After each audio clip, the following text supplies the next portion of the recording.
안녕하세요. 돌봄인문학 제2장 공부예정 세 번째 영상입니다. 세 번째 영상에서는 단편적 지식과 선견 지명에 대해서 생각하겠습니다. 공부와 교육의 단편적 지식 그리고 공부를 하면 선견 지명이 생긴다는 것에 대해서 이야기하려고 합니다. 이제 성인들 우리가 살펴보았습니다. 4명의 성인, 여러 성인들 저는 어른이라고 부릅니다. 어른들. 이분들은 삶에 대한 일맥상통의 역설을 하셨습니다. 공자는 아는 것을 안다 하고 모르는 것을 모른다 하는 것이 아는 것이다고 말씀하셨고, 소크라테스는 엄밀히 말하면 킬론이 말이지만 소크라테스께서는 너 자신을 알라. 예수는 진리가 우리를 자유롭게 한다. 진리를 알지니 진리가 우리를 자유롭게 한다. 프란스 베이컨은 신기관에서 아는 것이 곧 힘이다 했습니다. 이분들은 아는 것을 중요하게 생각합니다. 또 이제 붓다님은 여기 안 나오셨는데, 붓다님 석가모니께서는 깨달음을 얻는 것, 그것이 고통을 깨달음을 얻는 게 중요하다고 그러죠. 깨달음을 얻는 것, 아는 것이죠. 깨우치는 것. 이런 암을 통해서 얻어지는 것은 변화입니다. 변덕이 아니고 변화로 이어지는 거죠. 방금 말씀드렸던 네 성인의 의한 말, 공자, 소크라테스, 예수, 석가모니, 이 성인들의 말의 변화는 생각의 변화를 낳고, 생각의 변화는 행동의 변화를 가져오며, 행동의 변화는 세계의 변화로 이어집니다. 세상이 바뀌는 것은 인간의 변덕이 아니라 변화에 의해서만 가능합니다. 그러한 변화는 이제 언어, 그리고 특별히 규칙적인 언어, 공부라고 할 수 있겠죠. 그 언어를 통해서 변화됩니다. 그래서 단편적 지식은 이 교양이란 사고 활동이자 단편적 지식은 쓸모없다고 말합니다. 알프레드 노스 화이트헤드 수학자이자 철학자입니다. 이분은 이제 교육의 목적이라는 책을 쓰셨습니다. 교육의 목적 책을 보고 올까요? 예, 교육의 목적이라는 책을 쓰셨고, 이 책의 내용에 이런 말이 있습니다. 교양이란 사고력의 활동이자 아름다움과 인도적 감정, 자비심에 민감한 감수성이다. 반면 단편적 지식은 교양과 아무런 관계가 없다. 단지 박식에 그치는 사람은, 네이버 지식인에 다 있지 않습니까? 박식에 지키는 사람은 이 세상에서 가장 쓸모없는 인간이라고 화이트헤드님께서는 이렇게 규정합니다. 가장 소중한 지적 개발은 자기 능력을 향상시키는 것, 자기의 능력을 개발하는 거죠. 계속해서 성장시키는 게 중요하는데, 단편적 지식이 자기를 향상시킬 수 없다고 그러면 쓸모없는 지식이라고 가르칩니다. 그러면서 말합니다. 교육의 목적은 특수 영역의 전문 지식을 겸비한 사람을 육성하는 것입니다. 전문 지식은 교양으로부터 출발하고, 그 교양은 인간으로 하여금 철학의 깊이와 예술의 높이를까지 이끌어준다고 합니다. 교육은 특히 인간의 사고력, 생각의 능력을 성장시켜야 한다고 합니다. 교육에는 무엇보다도 먼저 경계할 것이 있습니다. 그것은 생기없는 관념을 주입하는 것입니다. 생기없는 관념은 일상에서 활용도 검증도 되지도 않는 겁니다. 그러니까 우리가 독서를 한다는 것은 단순한 지식, 이 단편적 지식을 많이 얻기 위함이 아니고요, 통찰력을 얻기 위함인 거죠. 생기없는 관념은요, 찬심성과 연관성과 결합되지 않은 채 단지 머릿속에 주입만 시킨다는 것을 의미합니다. 생기없는 관념으로 교육한다는 것은 무엇보다도 해롭고 무익합니다. 그것은 무엇보다도 해롭다고 말합니다. 화이트헤드님께서는. 이분은 가장 좋은 것의 부패는 가장 나쁜 것이라는 말을 인용해서, 가장 좋은 것, 교육은 가장 좋은 것인데 그것의 부패는 가장 나쁜 것이다. 교육을 시키는데 생기 있는 관념을 주입해야 되는데, 생기 있는 관념을 교육해야 되는데 생기 없는 관념을 주입하는 게 문제라는 거죠. 그리고 가장 좋은 것의 부패가 가장 나쁜 것이다라고 말합니다. 그러면 어떻게 하면 교육 환경에서 암기와 같은 주입식 교육으로 인한 정신적 부패를 예방할 수 있겠습니까? 독서를 계속하고, 또 책을 읽은 걸 자신의 생각으로 다시 종합한 것을 기록하고, 이런 과정이 필요한 거죠. 무엇보다는 먼저 독서하는 게 필요합니다. 책을 여러 권을 읽고 저자의 생각과 또 이 문장 간에 연결된 것들을 생각해 보는 게 중요하다는 거죠. 화이트헤드는 두 가지 교육의 기본 원칙을 제시합니다. 첫째는 너무 많은 과목을 가르치지 말라는 것이고, 둘째는 가르쳐야 할 것을 철저히 가르치라는 것입니다. 과목이 너무 많으면 힘들다는 거죠. 만약에 가르쳐야 할 것이 있다고 그러면 철저히 가르치라는 거죠. 교육은 인생의 목적이 무엇인 간에 그 목적에 유용한 것이어야 합니다. 교육은 누구에게나, 여기에서는 성 아우구스티누스나 나폴레옹에게도 유용한 것이었습니다. 교육이란 지식 활용의 체득법입니다.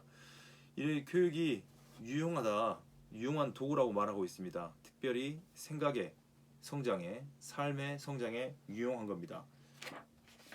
그래서 말합니다. 교육이란 매분 매시 세밀한 것을 습득하는 일을 하는 참을성이 필요한 과정입니다. 참을성이 굉장히 필요한 거죠. 기다려야 되고요. 배움의 길에는 훌륭한 일반화라는 우아한 경로를 거치는 지름길 같은 것은 없습니다. 이 훌륭하게 되는데 성장하는데 지름길이 없다는 거죠. 누구나 독서를 하면 한 장 한 장 끝장까지 읽어야 되는 과정을 거쳐야 되고 글을 쓸 때도 마찬가지죠. 주어만 쓰고 수로를 쓰지 않는다. 안 되는 거죠. 한 문장만 쓰는 것도 아니고 두 문장만 쓰는 것도 아니고 10문장, 100문장, 1000문장, 10,000문장이 다 연결돼서 특별히 이 책 제목은 교육의 목적이라고 말씀드렸습니다. 제목이 교육의 목적으로 나오는 거죠. 다 써서요. 이렇게 교육의 목적으로 나오는 겁니다. 모든 글들을 모아서 교육의 목적이라고 제목을 붙이는 거죠. 이 책 안에는 교육에 관련된 내용이 들어있고 교육이란 매분 매시 세밀한 것들을 습득하는 참을성이 필요한 과정이고 배움의 길에는 훌륭한 일반화라는 우아한 경로를 거치는 지름길이 따로 없다고 말합니다. 나무만 보고 숲을 보기 어렵다는 경험이 있다고 합니다. 나무만을 보고 숲을 보기 어렵다는 격언이 있다고 합니다. 이 어려움이야말로 이 화이트헤드님께 말하는 역설입니다. 교육의 요체는 학생들로 하여금 사람들로 하여금 나무를 통해서 숲 전체를 보도록 그리고 이해하도록 하게 하는 게 필요합니다. 다시 한번요. 교육의 요체는 사람으로 하여금 나무를 통해서 숲 전체를 보도록 하는 거죠. 그러니까 한 권의 책을 통해서 세상을 바라보는 눈, 그게 교육의 요체일 수 있습니다. 한 권의 책을 읽었는데 여러 권의 책을 읽었기 때문에 세상을 통찰할 수 있는 눈이 있어야 된다는 거죠. 그리고 이 역설적으로 해결하고 싶은 해결책은 현대 교육 과정에 생명을 죽게 만드는 과목들 간의 치명적인 단절이라는 거죠. 인문학과 이공계, 그러니까 크게 말하면 문과와 이과가 연결이 안 되는 겁니다. 어린 왕자와 꽃들에게 희망을 논어를 세 개를 읽었는데 그 세 개를 연결하지 못하고 따로따로 읽는 거죠. 이 세 개를 같이 연결하는 거고 또 지금 강의를 듣고 어린 왕자 그리고 꽃들에게 희망을 논어 그 외에 등등 책과 연결해서 자기만의 것으로 다시 창조해내는 능력을 길러내는 게 교육이라고 생각하는 거죠. 그러니까 과목들 간에 단절이 있어서 안 되고 이걸 배웠으면 다른 과목에다 응용할 수 있어야 된다는 거죠. 교육을 위해서는 오로지 하나의 교과밖에 없다고 말합니다. 그것은 천차만별로 나타나는 것이지만 생명이라는 교과, 라이프입니다. 삶에 도움이 되는 생명에 도움이 되는 이 교과가 필요하다는 거죠. 우리는 단절 교합 대신 생명과 단절된 우리의 삶과 단절된 대수, 기하, 과학, 역사, 인문학에 능통하게 숙달시킬 가망도 없는 외국어를 계속 공부한다는 거죠. 어린이들이 부과하는 거 프랑스어, 독일어, 영어. 특별히 우리나라는 영어를 계속 강조하죠. 한글도 잘 구사하지 못하는데 영어를 구사하게 만드는 거예요. 어렸을 때부터. 이렇게 단절돼 본다는 거죠. 영어도 공부하는 이유가 영어 책을 읽기 위해서 영어로 된 문헌들을 읽기 위해서 공부를 해야 되는데 그렇지 않고 저희는 시험을 보기 위해서 공부하는 겁니다. 그래서 이제 이렇게 질문할 수 있습니다. 내가 공부하는 목적은 무언가? 19세기 영국에서는 이 화이트헤드께서 사실 때는 영국 교육은 두 가지 목적 사이에서 갈피를 잡지 못했다고 합니다. 첫 번째는 아마추어를 만들어낼 것인가 아니면 전문가, 프로를 양성할 것인가를 놓고 결정하지 못했다고 합니다. 여러분 대학에 들어오거나 공부를 한다는 거, 책을 읽는다는 것은 아마추어 상태에 머물기 원해서 읽는 걸까요?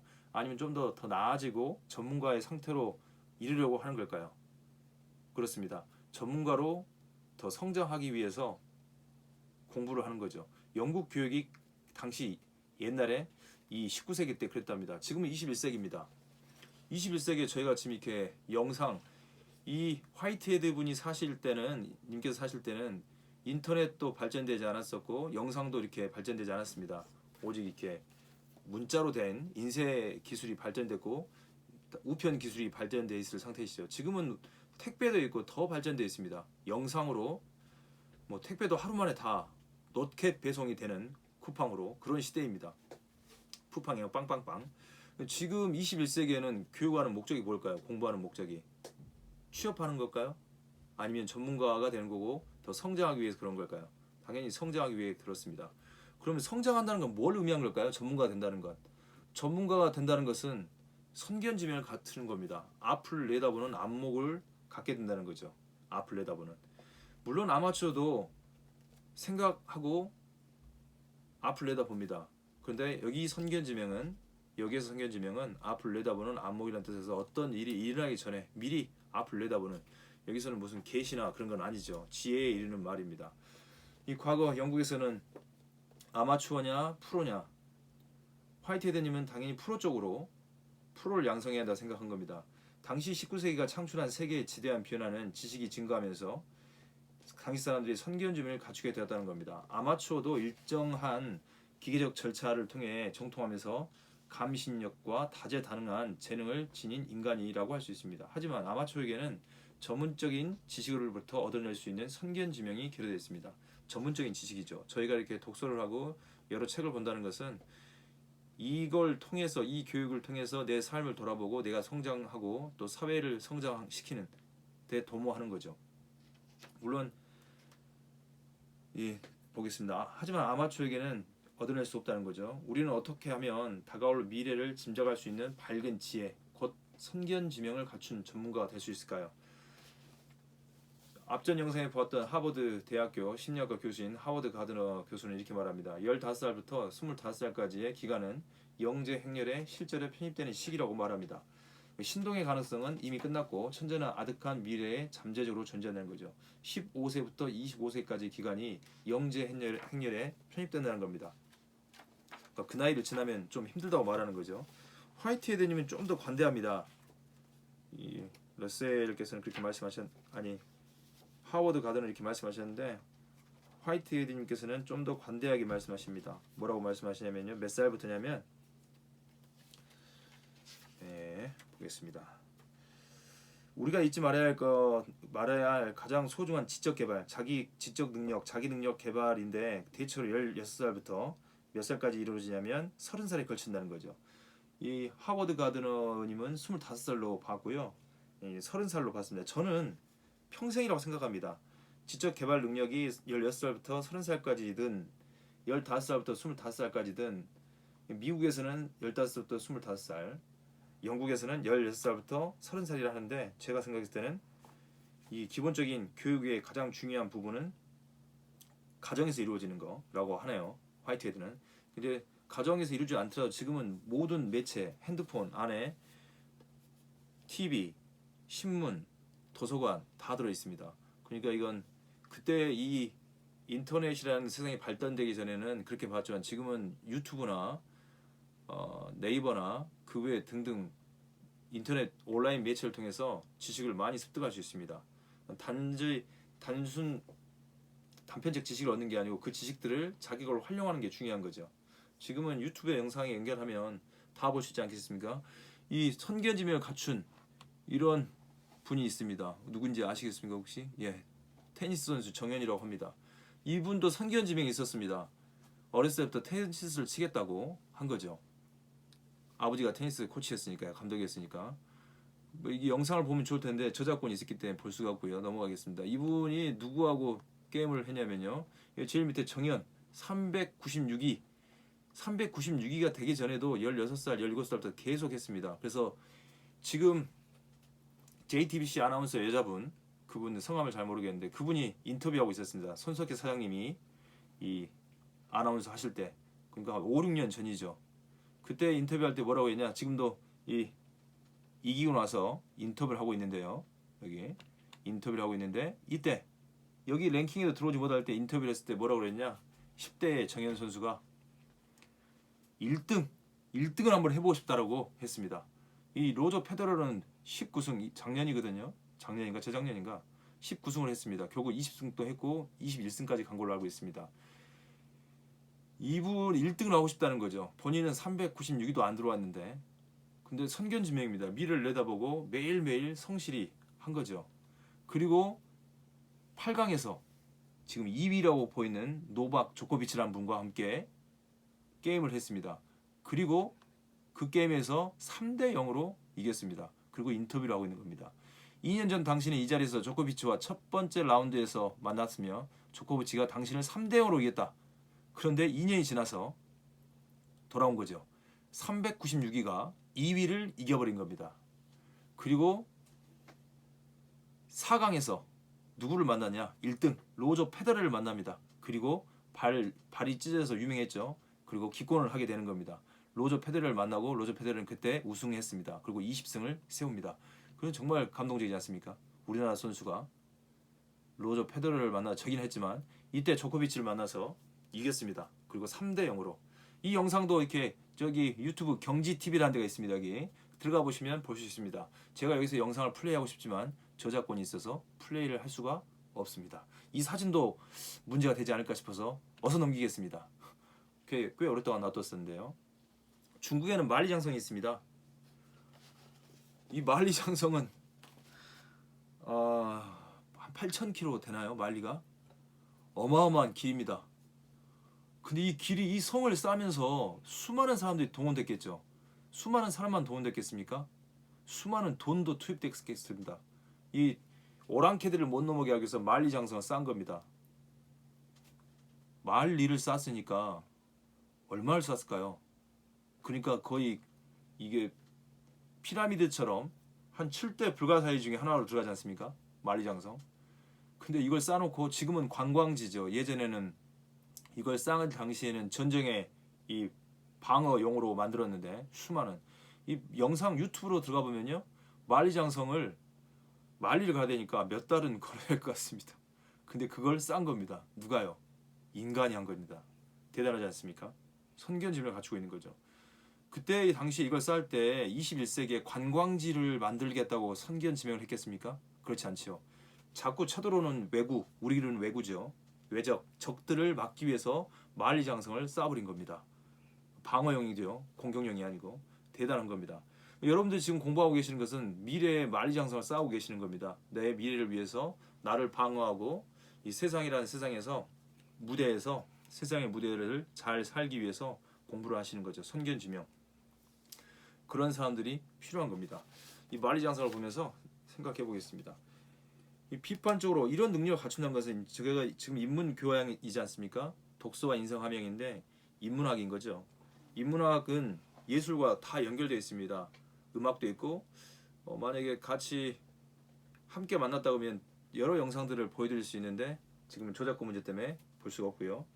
비판적으로 사고할 수 있는 능력 그리고 지역적 차원의 열정을 뛰어넘어서 세계 시민으로서 세계인으로서 저는 더 확대해서 우주인이라고 생각하는데 세계인으로서의 세계 문제를 접근할 수 있는 능력, 비판적 사고 능력을 기르는 거, 또 세계 시민으로서 세계 문제에 접근할 수 있고 우주에 살고 있지 않습니까? 저희가 그 우주인으로서 우주의 문제에 접근할 수 있는 능력, 그리고 마지막 하나는 다른 사람의 공경에 공감하는 태도로 상상할 수 있는 능력이 중요합니다. 어린 왕자와 꽃들의 희망을 봤더니 친구를 찾는 게 중요합니다. 그러나 경쟁에서는 친구가 없습니다. 누가 밟고 올라가느냐 아니면 밟히느냐입니다.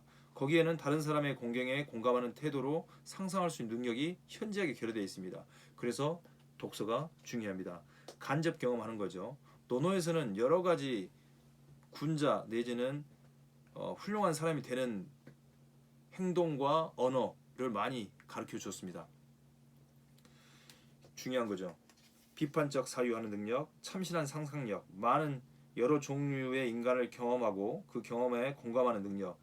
그러니까 지난 영상에 말씀드린 것처럼 내가 싫은 사람은 스승도 아니고 친구도 아니라고 생각하는 것은 너무 우물 안의 개구리적 사유인 거죠. 그 친구의 행동과 내가 싫은 사람의 행동과 말에 대해서 나는 혹시 그러고 있지 않은가 나를 돌아보는 거 굉장히 중요한 비판적 능력입니다. 이 비판적 사고, 논리적 분석, 상상력 이런 것들을 길러주는 게 독서이고 인성 함양 교육이라고 말할 수 있습니다. 인성이 함양된다는 것은 타인에게 공감하는 겁니다. 기쁨을 함께 기뻐해주고 슬픔을 함께 슬퍼해주면서 위로해주는 것 중요한 거죠. 그래서 교육이 실천되는 장소는 학교뿐만 아니라 이 세상인 거죠. 온 세상이 내가 머물러 있는 모든 곳에서 교육이 실천되는 이루어지고 실천되는 장소라고 말할 수 있습니다.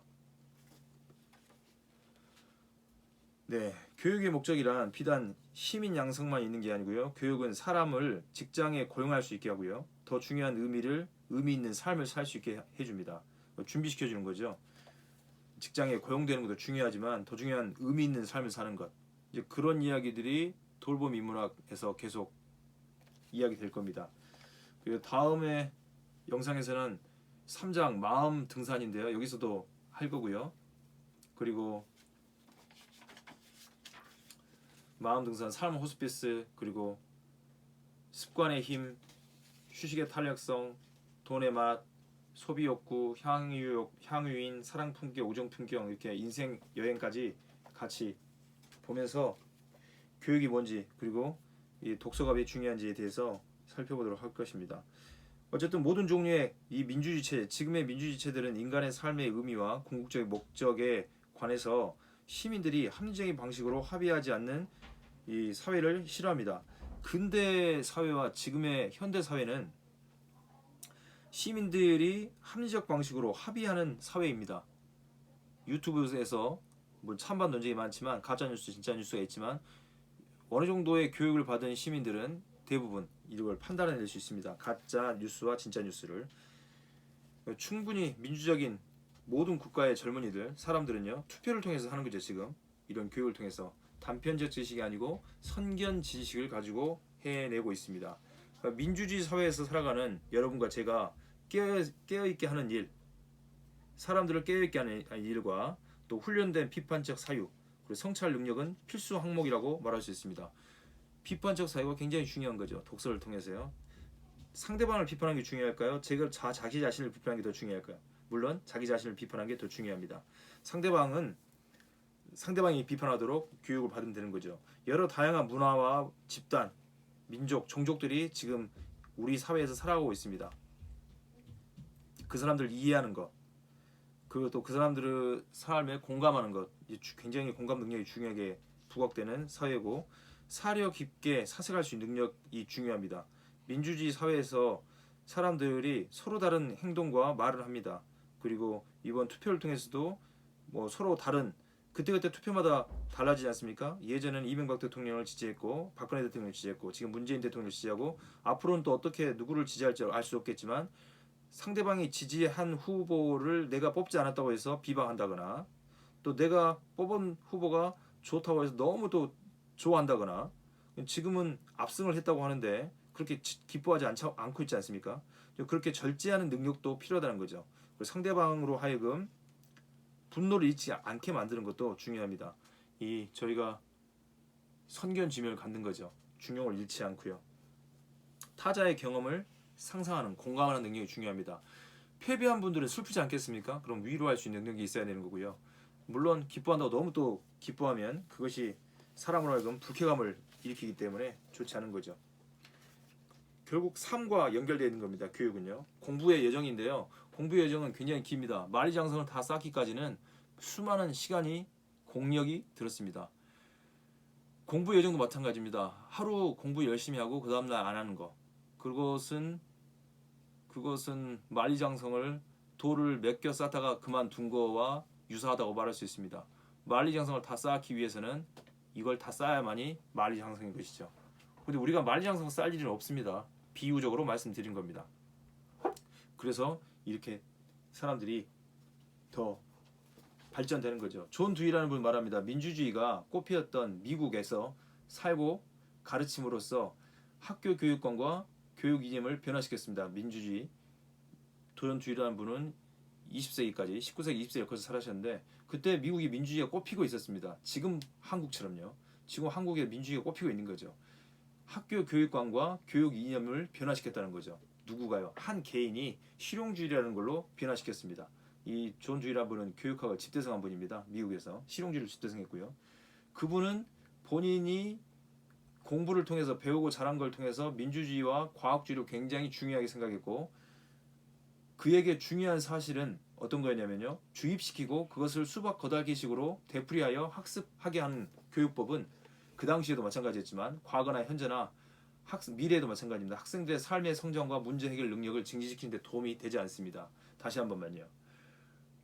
사실만은 주입시키고 단편적 지식만을 주입시키고 그것을 수박 거달기로 대충 되풀이하는 그것을 학습하게 하는 교육법은 과거나 현재나 미래에 학생들의 삶의 성장의 문제 해결 능력을 증진시키는 데 도움이 되지 않는다고 말해 주었습니다. 지금 우리에게도 마찬가지인 거죠. 여러분과 제가 수동적인 태도나 노예적 태도를 가지고 독서에 임한다거나 어떤 공부에 임하는 게 아니고요. 스스로 능동적이고 주인적인 태도로, 수동적이거나 노예적인 태도가 아니고 능동적이고 주인적인 태도로, 주인의 태도로 교육에 임하는 거죠. 독서에 임하고. 그러면 인간의 삶이 나쁠 뿐만 아니라, 교육은 인간의 삶에 나쁠 뿐만 아니라 민주주의에도 치명적입니다. 어떤 교육이요? 수동적이고 노예적인 태도로 교육하는 것은 인간의 삶에 나쁠 뿐만 아니라 민주주의에도 치명적입니다. 사람들에게, 특별히 학생들에게 자신만의 생각에 책임을 지는 법과 호기심, 자기에게 책임지는 거, 책임지지 않는 건 방종이고 책임지는 건 자유입니다. 책임지는 법과 호기심, 그리고 비판적 사유를 길러 세계에서 살아가는, 우주에서 살아가는 법을 배워야 한다는 거죠. 특별히 한국에서 살아가는 법을 배우겠죠. 애들은요. 더 넓게는 세계를 살아가는 방법. 지금까지 첫 번째 영상, 두 번째 영상, 세 번째 영상에서 보였던 것처럼 동서고금의 현자들, 지혜자들, 성인들, 어른들은 다양하게 많습니다. 동일하게 능동적인 태도와 자유인의 삶, 주인의 삶을 사는 법을 우리에게 한 목소리로 가르쳤고 가르치고 계시고 앞으로도 가르칠 겁니다. 여러분과 제가 배운 것은 동서고금의 현자들, 수많은 고전과 책들 속에서 다양하지만 통일된 게 뭐가 있냐? 공통점이 뭐냐? 일맥상통한 게 뭐냐면, 우리가 능동적이고 자유롭게, 자유인답게 내 스스로의 삶을 스스로 살아가는 법을 배워서 이 세상에서 노예가 아니라 주인으로 살라고 가르치고 있습니다. 선견지명을 장착하셔서 더 나은 삶을 함께 살아가기를 바랍니다. 시청해주셔서 감사합니다. 고생하셨습니다.